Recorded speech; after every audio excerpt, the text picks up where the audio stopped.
Sir, ಈಗ 40% commission ವಿಚಾರದಲ್ಲಿ ನೀವು ದೊಡ್ಡ ಹೋರಾಟ ಮಾಡಿದಂಥವ್ರು, ಆದರೆ ಈಗ ಲೋಕಾಯುಕ್ತರು ಹೇಳ್ತಾ ಇದ್ದಾರೆ ಯಾವ ಸಾಕ್ಷಿಗಳು ಇಲ್ಲ 40% ಸರ್ ಇದಕ್ಕೆ ನೋಡಿ. ನಾವು ಹೋರಾಟ ಮಾಡಿದ್ದು ಆಧಾರರಹಿತವಾಗಿ ನಾವು ಮಾಡಿಲ್ಲ. ಕೆಂಪಣ್ಣವರು ಕಾಂಟ್ರಾಕ್ಟರ್ಸ್ ಅಸೋಸಿಯೇಷನ್ನಿನ ಅಧ್ಯಕ್ಷರಾಗಿದ್ದರು. ಅವರೀಗ ಪಾಪ ತೀರು ಹೋಗಿದ್ದಾರೆ. ಅವರು ಪ್ರಧಾನಮಂತ್ರಿಗಳಿಗೆ ಪತ್ರ ಬರೀತಾರೆ. ಒಂದು ಜವಾಬ್ದಾರಿಯುತವಾದಂಥ ರಿಜಿಸ್ಟರ್ಡ್ ಬಾಡಿ ಯಾವುದು ಕಾಂಟ್ರಾಕ್ಟರ್ಸ್ ಅಸೋಸಿಯೇಷನ್, ಅದರ ಅಧ್ಯಕ್ಷರವರು. ಅವರು ಅನೇಕ ಉದಾಹರಣೆಗಳನ್ನು ಕೊಟ್ಟು ಪ್ರಧಾನಮಂತ್ರಿಗೆ ಬರೀತಾರೆ. ಅವರು ಬರೆದ ಮೇಲೆ ನಾವು ಅದನ್ನು ಈ ರೀತಿ ಒಂದು ರಿಜಿಸ್ಟರ್ಡ್ ಬಾಡಿ ರೆಸ್ಪಾನ್ಸಿಬಲ್ ಪರ್ಸನ್ ಪ್ರಧಾನಮಂತ್ರಿಗೆ ಬರೀತಾರೆ, ಪ್ರಧಾನಮಂತ್ರಿಗಳೇನೂ ಕೂಡ ಅದಕ್ಕೆ ಉತ್ತರ ಕೊಡೋದಿಲ್ಲ ಅಂಥೇಳಿ ನಾವು ಅದನ್ನು ಒಂದು ಇಶ್ಯೂವನ್ನು ಜನ ಸಮುದಾಯದ ಮುಂದೆ ಹೇಳಿದ್ವಿ. ನಾವು ಹೌದು, ನಾವು ಜನದ ಮುಂದೆ ಹೋಗಿ ಈ ರೀತಿ ಆಗಿದೆ, ಸರ್ಕಾರ ಹಿಂಗೆ ಮಾಡ್ತಾ ಇದೆ ಅನ್ನೋದನ್ನು ನಾವು ಹೇಳಿದ್ದು ನಿಜ. ಈಗ ಅವರು ಇಲ್ಲ ಅಂತ ಹೇಳಿದರೆ ನಮಗೂ ಒಂದು ಆಧಾರ ಇದೆ ಅಲ್ವಾ.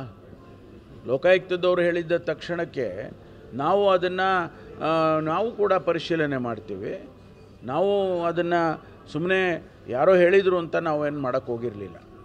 ನಮಗೂ ಒಂದಿಷ್ಟು ಆಧಾರ ಸಿಕ್ಕಿದ್ದಕ್ಕೋಸ್ಕರ ಮಾಡಿದ್ದು ನಾವು.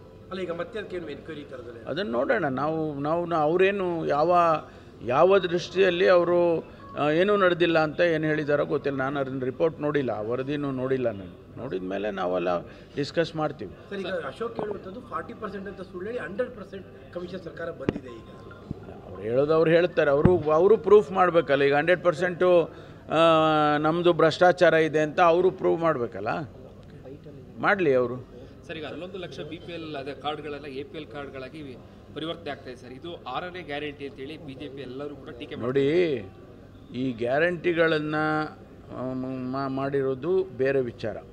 BPL ಕಾರ್ಡನ್ನು ಯಾತಕ್ಕೋಸ್ಕರ ರಿವ್ಯೂ ಮಾಡ್ತಿದ್ದಾರೆ ಅಂದರೆ, ಭಾಳಷ್ಟು ಜನ IT ರಿಟರ್ನ್ ಫೈಲ್ ಮಾಡೋರು BPL ಕಾರ್ಡ್ ತೊಗೊಂಡಿದ್ದಾರೆ, ಸರ್ಕಾರಿ ನೌಕರರು ತಗೊಂಡಿದ್ದಾರೆ, ಆಮೇಲೆ 3 ಹೆಕ್ಟೇರ್ ಜಮೀನಿನ ಮೇಲೆ ಇದ್ದವರು ತೊಗೊಂಡಿದ್ದಾರೆ, ಮನೆಯಲ್ಲಿ 2 ಕಾರ್ ಇಟ್ಕೊಂಡಿರೋರು ತಗೊಂಡಿದ್ದಾರೆ. ಇದೆಲ್ಲ ಅವರೇ ಜನರೇ ತಿಳ್ಕೊಂಡು ಅವರು ವಾಪಸ್ಸು ತೊಗೋಬೇಕು, ಕ್ಯಾನ್ಸಲ್ ಮಾಡಿಸ್ಕೋಬೇಕು. ಇಲ್ಲದೇ ಇದ್ದರೆ ಕಾನೂನಿನ ಪ್ರಕಾರ ನಾವು ಕ್ರಮ ಮಾಡ್ತು ಅಂತಂದರೆ ಅವ್ರಿಗೆ ಕಷ್ಟ ಆಗುತ್ತೆ.